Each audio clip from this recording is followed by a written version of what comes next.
Sim, e nós só estamos vivenciando essas consequências agora. O que aconteceu? Como eu falei, com o dólar em contínuo enfraquecimento, a expansão do crédito pôde perdurar por muito mais tempo sem gerar pressões inflacionárias. E, esse é o ponto, quando o crédito se expande continuamente, as receitas do governo também aumentam. Por quê? Porque como há mais dinheiro sendo criado e jogado na economia e os preços estão bem comportados por causa do dólar barato, as pessoas consomem mais, os empresários investem mais e empregam mais e a renda de todo mundo aumenta. Consequentemente, o governo arrecada mais impostos, tanto sobre a renda quanto os impostos indiretos. E aí ele pode se dar ao luxo de aumentar seus gastos, inclusive o salário do funcionalismo público. Ou seja, o dólar fez com que Lula surfasse muito nesse cenário, de expandir o crédito, aumentar a renda, manter os preços constantes e aumentar a arrecadação do governo. No governo dele, esse cenário de bonança aparentemente eterna permitiu que ele desse seguidos aumentos salariais para o funcionalismo público, permitiu que ele aumentasse o número de concursos públicos, permitiu que, ao fazer isso, ele retirasse cérebros produtivos do setor privado e os estimulasse a ir trabalhar no setor público, permitiu que o governo Lula aumentasse o número de pessoas penduradas no Estado e gerasse esse inchaço da máquina estatal. E o governo daquela época e o governo atual aparentemente achou que esse ciclo de bonança seria perpétuo. O governo prometeu seguidos aumentos para o funcionalismo público e cada vez mais empregos no setor público. Ou seja, além de retirar os melhores cérebros da iniciativa privada, que terá um grande impacto no nosso futuro, porque se os melhores cérebros estão na máquina estatal, eles estão sugando a riqueza em vez de gerar a riqueza. Então, além de comprometer nossa produtividade futura, o governo Lula também, digamos assim, hipotecou nosso futuro, nos obrigando a sustentar uma máquina pública cada vez mais inchada. No próprio site do PT, durante as eleições, para conseguir o voto de quem é concurseiro, ele utilizou esse termo, lá no site do PT tem esse termo, concurseiro.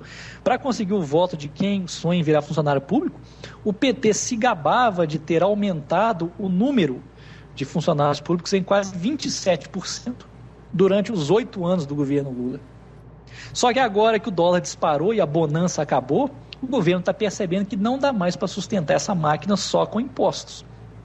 Ele parece que percebeu que o inchaço da máquina pública ocorrido durante a bonança não mais pode ser mantido durante essa época de escassez.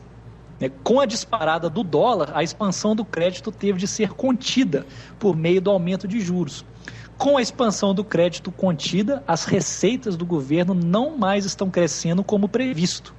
Ou seja, as despesas programadas seguem crescendo, mas as receitas programadas não se concretizaram. E aí o governo entra nesse déficit orçamentário que nos custou o grau de investimento. Quer dizer, aquela história que muita gente caiu, que foi vendida pelo governo, e a imprensa assimilou de uma forma bastante passiva, de que havia fundamentos realmente sólidos durante o governo Lula, é tudo uma falácia, né? Como eu descrevi no artigo, foi o dólar fraco que nos entregou uma quimera, que durou quase 10 anos, e agora é o dólar forte que está nos trazendo brutalmente de volta à realidade. Você pega lá no governo Lula, quais foram as reformas estruturais que foram feitas? Nenhuma, nada, zero. A economia milagrosamente passou a crescer do nada, sem nenhuma reforma estrutural, não houve reforma tributária, não houve reforma trabalhista, previdenciária, nem nada. A economia passou a crescer e todo mundo achou que o Brasil havia descoberto um elixir mágico que criava prosperidade sem sacrifício.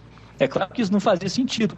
O que aconteceu é que eles confundiram moeda estrangeira fraca com prosperidade nacional eterna. E daí se concluiu que não era necessário fazer mais nada.